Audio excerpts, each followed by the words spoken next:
Genesis chapter 37. Jacob lived in the land where his father had stayed, in the land of Canaan. These are the family records of Jacob. At 17 years of age, Joseph tended sheep with his brothers. The young man was working with his sons of Bilhah and Zilpah, his father's wives, and he brought a bad report about them to their father. Now Israel loved Joseph more than his other sons because Joseph was the son born to him in his old age, and he made a long-sleeved robe for him.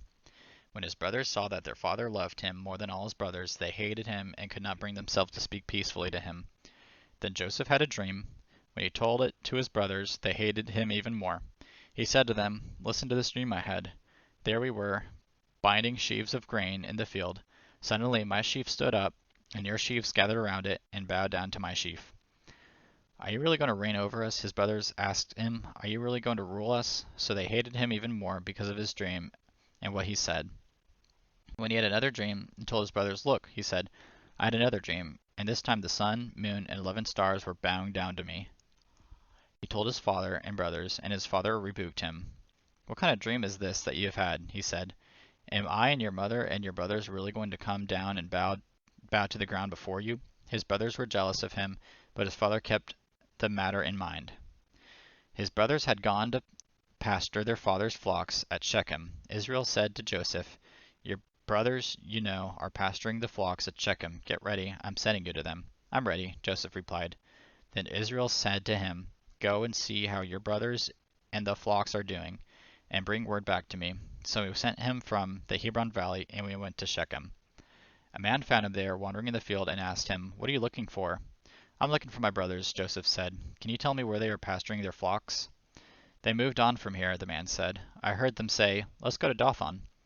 So Joseph set out after his brothers and found them at Dothan. They saw him in the distance, and before he had reached them, they plotted to kill him. They said to one another, "Oh, look, here comes that dream expert. So now, come on, let's kill him and throw him in one of the pits. But we can say that a vicious animal ate him. Then we'll see what becomes of his dreams." When Reuben heard this, he tried to save him from them. He said, "Let's not take his life." Reuben also said to them, "Don't shed blood. Throw him in the spit in the wilderness, but don't lay a hand on him," intending to rescue him from them and return him to his father.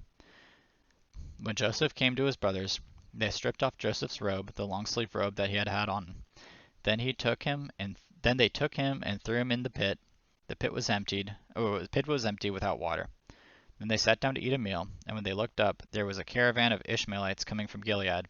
Their camels were carrying aromatic gum, balsam, and resin, going down to Egypt.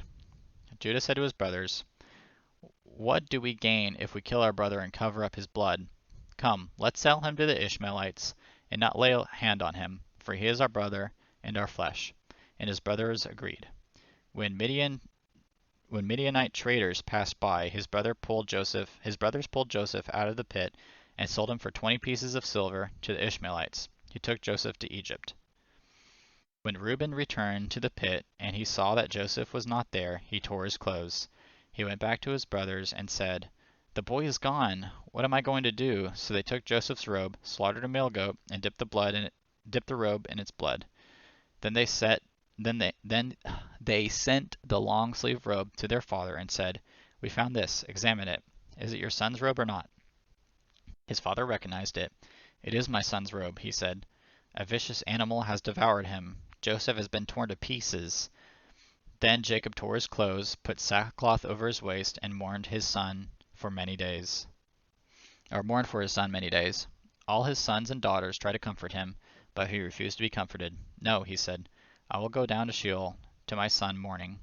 And his father wept for him. Meanwhile the Midianites sold Joseph in Egypt to Potiphar, an officer of Pharaoh and the captain of the guards.